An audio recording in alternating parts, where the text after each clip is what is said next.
Capítulo 7. El marxismo como ingeniería social. Cita de Karl Marx. La última palabra de la ciencia social será siempre lucha o muerte, guerra sangrienta o nada. En mayo de 2018 se conmemoró en Treveris el bicentenario del nacimiento de Marx. Jean-Claude Juncker, presidente de la Comisión Europea, afirmó entonces que el inspirador de las dictaduras marxistas fue un ciudadano europeo ejemplar.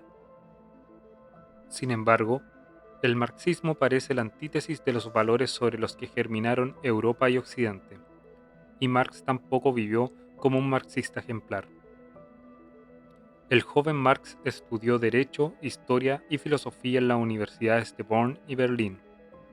Pensó que el motor de la historia era la economía, y se empeñó en describir la economía que preside el desarrollo de la sociedad moderna.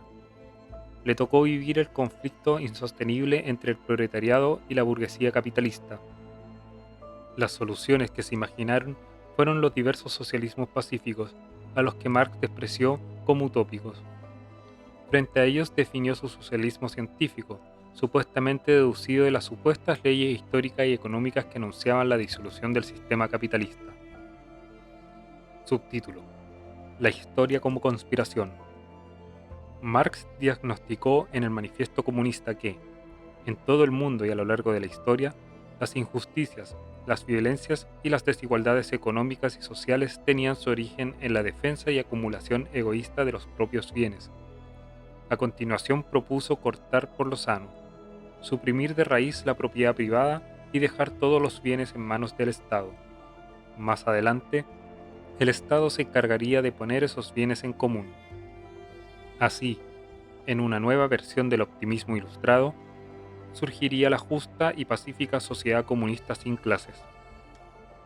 El Manifiesto Comunista, firmado por Marx y Engels, publicado en Londres en 1848, es uno de los escritos políticos que más ha determinado la historia, comparable en ese sentido a la República de Platón, a la Ciudad de Dios, El Príncipe y el Contrato Social. La experiencia periodística sirve a sus autores para redactar un texto vigoroso. Al mismo tiempo, su brevedad, su finalidad revolucionaria y su tono visceral lo convierten en un poderoso panfleto subversivo. Desde el principio queda claro que el propósito inmediato de los comunistas es hacer que los proletarios tomen conciencia de clase social. Después vendrá una revolución declarada, en la que el proletariado fundará su determinación por el derrumbamiento violento de la burguesía. En su interpretación dialéctica de la historia, Marx y Engels ven la lucha de clases como ley constante, que enfrenta siempre a oprimidos y opresores.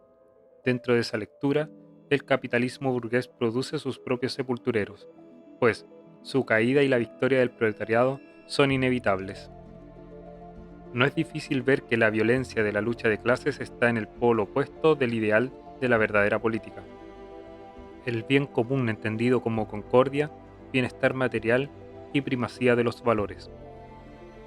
El comunismo prometía una imprecisa edad de oro situada en un futuro no muy claro. Heredaba el intento ilustrado de instaurar el reino de la razón, pero desde el primer momento, con Lenin y la revolución bolchevique, se impuso un descoyuntamiento social y político que trastornó la historia del siglo XX. Lenin amordazó a la prensa 2 días después de tomar el poder en Rusia, en octubre de 1917. Antes de terminar el año había creado los tribunales revolucionarios, que en 1918 alcanzaron una media de 1000 ejecuciones al mes, solo por delitos políticos. Ese mismo año, en enero, empezaron a llenarse los primeros campos de trabajo, que con Stalin se transformarían en el archipiélago Gulag, con 10 millones de presos como mano de obra esclava.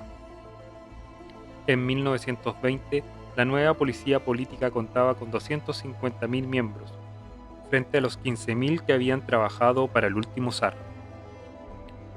Marx no firmó ninguna sentencia de muerte, pero nadie libre de prejuicios puede leer sus cartas y escritos sin apreciar una extraordinaria violencia. Su amenaza preferida era: "te liquidaré". Muchos pasajes de sus obras parecen haber sido escritos durante un ataque de rabia.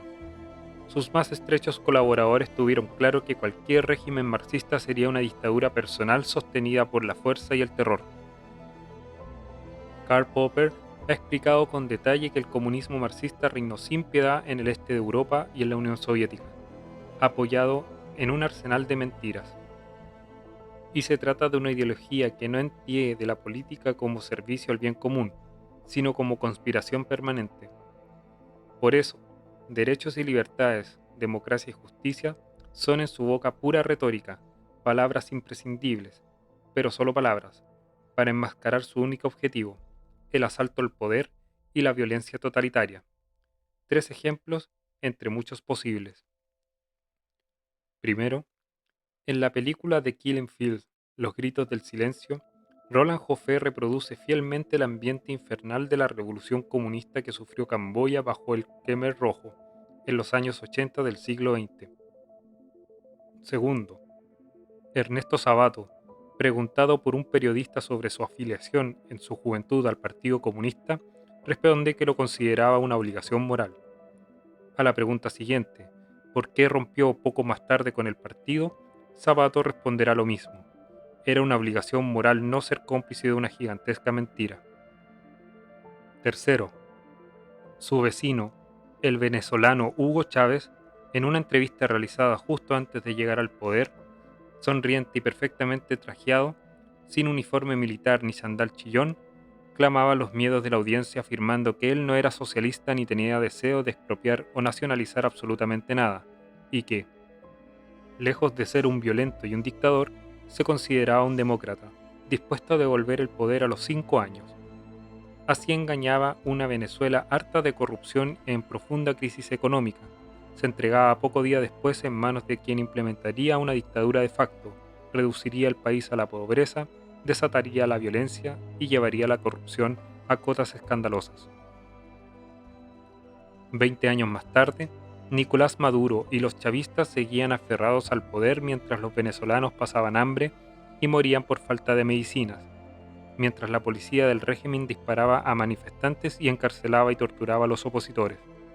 Si en España, en el año 2017 se produjeron 300.000 asesinatos y el 90% se resolvió en menos de 3 meses, en la Venezuela de Maduro hubo el mismo año 20.000 asesinatos y el 90% quedó sin resolver. Marx demostró ser mucho más utópico que los ilustrados. Prueba de ello es la ambigüedad y el descalabro de todos los proyectos que el comunismo ha llevado a cabo. En los países capitalistas los proletarios no se han empobrecido, ni han triunfado la lucha de clases, sino la negociación parlamentaria.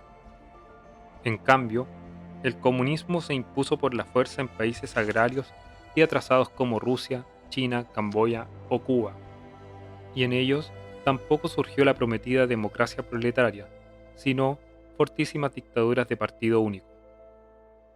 Es verdad que el marxismo despertó la conciencia occidental contra las injusticias sociales, pero después de despertarla, la envenenó. Es del mismo Marx esta consigna irresponsable. La última palabra de la ciencia social será siempre lucha o muerte, guerra sangrienta o nada. Con la misma violencia verbal acusará a la religión de ser el opio del pueblo y hará suya la profesión de fe de Prometeo. Odio a todos los dioses. Tras la caída del muro y la disolución del bloque soviético, Richard Pipe sostiene que el comunismo tiene historia, pero no futuro. Otros analistas piensan que no solo ha muerto, sino que ha vuelto y que pervive gracias al acta de defunción que muchos historiadores han extendido sobre él, un certificado que le permite ser tratado como lo que no es, cadáver exquisito y mero objeto de estudio. Subtítulo: El triunfo de la propaganda. ¿Por qué la Rusia soviética y la China de Mao no han tenido su juicio de Nuremberg como la Alemania nazi? Entre otras razones, porque sus asesinatos nunca se contaron en tiempo real, sino décadas más tarde, y por la demonización inmediata de toda crítica. Hay que reconocer que el comunismo supo, desde sus orígenes, ganar la batalla de la opinión pública y ser acogido con sorprendente benevolencia entre las élites intelectuales de Europa. Sartre llegó a decir que un anticomunista es un perro. Bernard Shaw elogió públicamente a Stalin y después de una gira por la URSS rechazó con rotundidad las denuncias de crímenes que eran no menos rotundamente ciertas. Bertolt Brecht no veía irregularidades en juicios que injustificaban una farsa completa. Ernst Bloch justificó aquellas macabras parodias de la justicia y sus sentencias. Un primer ministro francés desmentía la existencia de hambre en Ucrania cuando allí morían por esa causa 10 millones de ucranianos. Thomas Mann calificó al anticomunismo como la mayor idiotez de nuestro tiempo. Y casi toda la intelectualidad europea se tragó aquello de que quien está contra la URSS está con el fascismo o la opresión burguesa. ¿Cómo fue posible semejante silenciamiento y manipulación? La Internacional Comunista, después Comintern, supo formar una auténtica legión de creadores de opinión. Artistas, periodistas, novelistas, actores, dramaturgos. Dicen que Lenin detestaba a esa gente y los hubiera fusilado a todos, pero Stalin supo aprovechar la enorme potencialidad de los intelectuales de izquierda, evitando a toda costa que se les etiquetase como comunistas, pues eran más útiles si se les tenía por independientes. El efecto final era identificar el estalinismo con los valores más preciados de la cultura progresista occidental y hacer sentir que era parte imprescindible de una vida ilustrada. Ese sentimiento podía ser adictivo.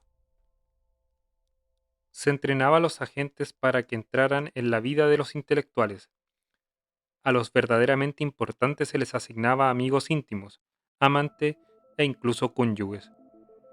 La historiadora Nina Berberova habla de las damas del Kremlin, entre las que sobresalen la baronesa Moura Budberg, amante de Gorky y de Belz, y la princesa María Pavlova, esposa de Romain Roland. Willy Münzenberg, personalidad extraordinaria, hombre orquesta de la propaganda stalinista, organizó toda una multinacional de la desinformación, con editoriales, periódicos, revistas, librerías, club de libro, radio, campañas de teatro y productoras de cine en todo el mundo. En Japón, por poner como ejemplo un país remoto, Münzenberg controlaba una veintena de revistas y periódicos, y financiaba teatro de vanguardia. Su poderosa organización se llamaba Ayuda Internacional Obrera, con las siglas IWA, y era conocida en la jerga del partido como el Grupo Münzenberg. La apasionante historia de Willy Münzenberg y la IWA la cuentan Kroester en Las Escrituras Invisibles y Stephen Koch en El fin de la inocencia. Subtítulo: Gramsci y la Escuela de Frankfurt. El marxismo había hecho músculo contra un enemigo concreto, la plutocracia capitalista, en defensa de un numeroso grupo de oprimidos.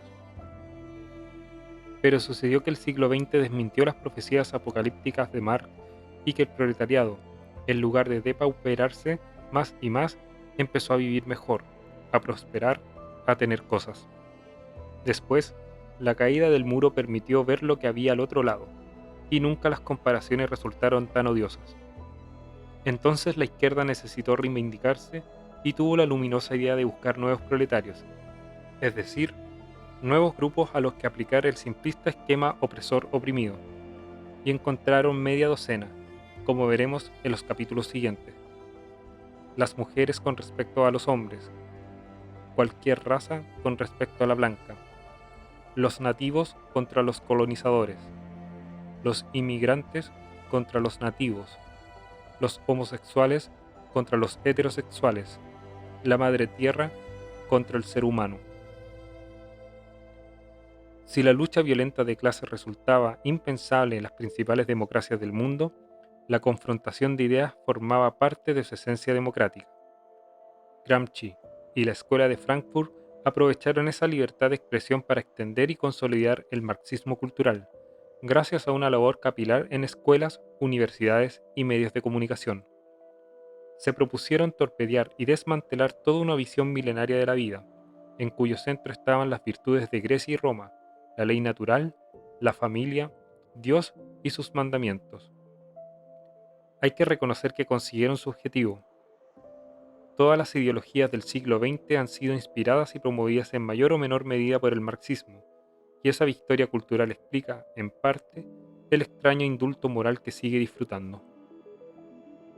Aunque el marxismo económico había fracasado y terminó con la caída del muro de Berlín, el marxismo cultural había triunfado como contracultura y contramoral. Gramsci, uno de los fundadores del Partido Comunista Italiano en 1921, explicó en sus cuadernos de la cárcel que el marxismo debía sustituir la violencia por las ideas. Fue lo que hicieron los principales pensadores de la Escuela de Frankfurt: Horkheimer, Adorno, Marcuse y Erich Fromm. Eran alemanes neomarxistas, freudianos y judíos que se salvaron de la persecución nazi huyendo a Estados Unidos. Allí, desde la Frankfurt School de Nueva York, difundieron un freudo-marxismo concretado en la libertad sexual, el feminismo radical, la homosexualidad, el aborto y el divorcio. Se diría que la conocida crítica de Voltaire a Rousseau fue formulada para ellos. Nunca tanta inteligencia se malgastó en causas tan inhumanas. En su demolición de la cultura occidental, el marxismo socavó los cimientos, arrojando sombras de vergüenza e infamia sobre el pasado. La demonización de los grandes explotadores y conquistadores de América fue absoluta. Colón fue acusado de introducir la esclavitud en el Nuevo Mundo. La derrota y conversión de los aztecas se presentó como un genocidio contra gente pacífica, aunque el mexicano Octavio Paz los haya visto como un pueblo solo comparable a los asirios en crueldad satánica. Tampoco se salvaron los fundadores de los Estados Unidos, repudiados como esclavistas. La denigración se extendió, por supuesto, a todo el que osaba discrepar de esa visión de la historia, que de inmediato era descalificado como fanático o fascista. Lo explica María Elvira Roca Barea de forma concluyente en Imperiofobia y Leyenda Negra. Para los historiadores, el comunismo marxista es un fenómeno fascinante. Para la media humanidad que lo ha sufrido en sus carnes, ha sido una tragedia de proporciones difíciles de describir, certeramente evaluada por Pierre Chanel como la mayor empresa carcelaria de la humanidad. Entre la bibliografía oceánica e inabarcable, nos parecen imprescindibles el Libro Negro del Comunismo y Archipiélago Gulag. Gulag es el acrónimo de la Dirección General de los Campos de Trabajo de la antigua Unión Soviética, con todo lo que lleva asociada esa trituradora de carne: detenciones, interrogatorios, transporte en vehículos de ganado, trabajos forzosos, destrucción de familias, años perdidos, muertes prematuras e injustas. La palabra Gulag solo fue conocida en Occidente tras la publicación en 1973 de Archipiélago Gulag, obra que valió el Premio Nobel de Literatura a su autor, Alexander Solzhenitsyn. Hasta esa fecha, los comunistas de todo el mundo eran indulgentes con las dictaduras del proletariado. Solo entonces se vieron forzados a reconocer el infierno de la verdad. Pocas veces un libro ha causado tanto impacto y dolor como este texto largo, estepario, demoledor y justo. Se acusó a Solzhenitsyn de contrarrevolucionario, pero en aquel fresco de horrores la sangre estaba fresca. Quienes habían entregado su vida a la causa comunista descubrieron que una policía sanguinaria había sembrado de campos de concentración el paraíso del proletariado. Por las páginas del libro cruzaban caravanas de esclavos, riadas de prisioneros, no solo trotskistas y espías, sino los mejores bolcheviques, los comisarios, los maestros, los soldados y los héroes de guerra. Solzhenitsyn, escribe Raúl de Pozo, con su escritura terrible y hermosa, de honda raíz religiosa, ha hecho más anticomunistas que toda la CIA. Subtítulo: Mao y el comunismo chino. No podemos olvidar el comunismo chino. Tras la muerte de Mao, en 1976, mientras la propia cúpula comunista ponía al descubierto el oscuro balance del maoísmo, el Diario del Pueblo pidió disculpas a sus lectores por todas las mentiras y tergiversaciones que publicó en el pasado. En su brevario de saberes inútiles, escribe Simón Leys: cuando Mao visitó Moscú en 1957, declaró que no había que tener miedo a una guerra atómica porque, si se producía, solo perecería la mitad de la especie humana. Esta notable afirmación proporcionó una buena muestra de la mente que había que concebir el gran salto adelante y la revolución cultural. El coste humano de esta aventura fue abrumador. Las hambrunas que resultaron del gran salto pudieron haberse tragado hasta 50 millones de víctimas, y la violencia de la revolución cultural afectó a 100 millones de personas. Leys habla de purgas sangrientas, detenciones al azar, torturas y ejecuciones, hambrunas, mala dirección industrial, problemas endémicos de desempleo, hambre y delincuencia, estancamiento y retroceso del nivel de vida en el campo, corrupción de los cuadros, ruina del sistema educativo, parálisis y muerte de la vida cultural, destrucción a gran escala del entorno natural, farsa de los modelos agrícolas y la medicina maoísta. Al final, con un circunloquio benévolo, Leys resume el gobierno de Mao como un régimen que consiguió matar a más ciudadanos chinos e inocentes en 25 años de paz que todas las tropas imperialistas extranjeras durante 100 años de agresión endémica. El gran timonel había resumido muy bien su estrategia. El poder nace de la boca de los fusiles. Esa tosquedad brutal se aplicó contra los estudiantes que quisieron tener su mayo del 68 parisino en el Pekín del 89. La agitación a favor de una reforma democrática congregó una vasta multitud en la enorme y céntrica plaza de Tiananmen, donde se estableció una especie de semicampamento desde el 15 de abril hasta el 4 de junio. El gobierno declaró la ley marcial el 20 de mayo y en la noche del 3 de junio envió los carros de combate y la infantería.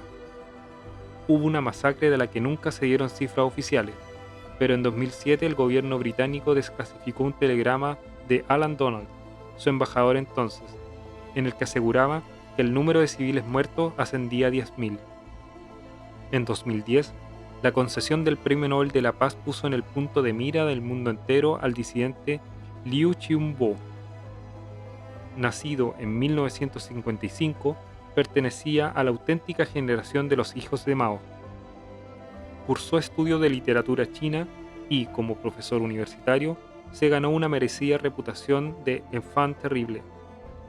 El gran giro de su evolución se produjo a raíz de Tiananmen. Allí fue detenido y liberado 2 años más tarde sin juicio. La universidad le despidió y se le prohibió publicar o dar charlas públicas en cualquier lugar del país. Internet es un don de Dios para China, dirá por entonces, y lo aprovechó para labrarse un sólido prestigio como libre, vibrante y prolífico comentarista de los problemas culturales, sociales y políticos de China. En 2009 fue condenado a 11 años de cárcel y en prisión moriría en 2007 a causa de un cáncer hepático. La disidencia que le privó de libertad queda reflejada en párrafos de este estilo. En China, la mafia y el partido se compenetran estrechamente, formando una sola y misma cosa. Los elementos criminales han adquirido un estatus oficial, convirtiéndose en diputados de la Asamblea Nacional Popular o en miembros de la Conferencia Consultiva Popular, mientras que los oficiales se han vuelto criminales. Se apoyan en la mafia para mantener el orden en las colectividades locales. Una última reflexión nos parece necesaria para cerrar este capítulo. A las personas y sociedades desinformadas o inocentes les resulta muy difícil comprender la descarnada amoralidad del marxismo. La inmensa mayoría de la gente no es perversa, y por eso a la inmensa mayoría le cuesta creer que hayan dictaduras que solo generan violencia, mentira y pobreza, al tiempo que destruyen la libertad, la paz, la verdad y el progreso. El objetivo del comunismo marxista, explica el economista y empresario Fernando del Pino, no es que un país prospere, sino obtener y mantener el poder absoluto. Para lograrlo procura el empobrecimiento del país. La táctica es perfecta, porque el empobrecimiento general provoca descontento general, genera dependencia del Estado y alimenta una agitación social que permite acceder al poder. Churchill, que no estaba desinformado y había perdido muy pronto la inocencia, escribía que forma parte del manual de las instrucciones de Lenin que los comunistas deben ayudar a conseguir el poder de los gobiernos socialistas débiles, para después debilitarlos más y arrebatarles el poder absoluto. Lenin también recomendaba máxima flexibilidad táctica a la hora de aliarse con todas las fuerzas subversivas posibles, para alcanzar el poder sin el irritante requisito de tener que obtener una mayoría de votos. Históricamente, el marxismo-leninismo ha consolidado su poder con tres medidas de corte totalitario. La primera es el monopolio de la información y la propaganda, cerrando, intimidando o controlando los medios de comunicación. La segunda es el control de las armas. Para conseguirlo, debilita al Estado y los cuerpos policiales, infiltrando su cadena de mando y privándole de medios. Crea nuevos cuerpos policiales o paramilitares y arma al pueblo para que sus afines se conviertan en milicias organizadas. El tercer paso es el control del dinero. Ello exige mandar sobre el Banco Central para poder imprimir moneda y financiar un gasto público desmesurado. Así se gana popularidad antes de que las tiendas queden desabastecidas, el desempleo aumente, la inflación se dispare y la economía se hunda. Cuando el pueblo descubre el engaño, ya es tarde para escapar de la trampa, pues las instituciones han perdido su independencia, las garantías legales se han esfumado, las calles están controladas por las milicias del régimen, los opositores están amedrentados, encarcelados o en el exilio, y las votaciones son una farsa.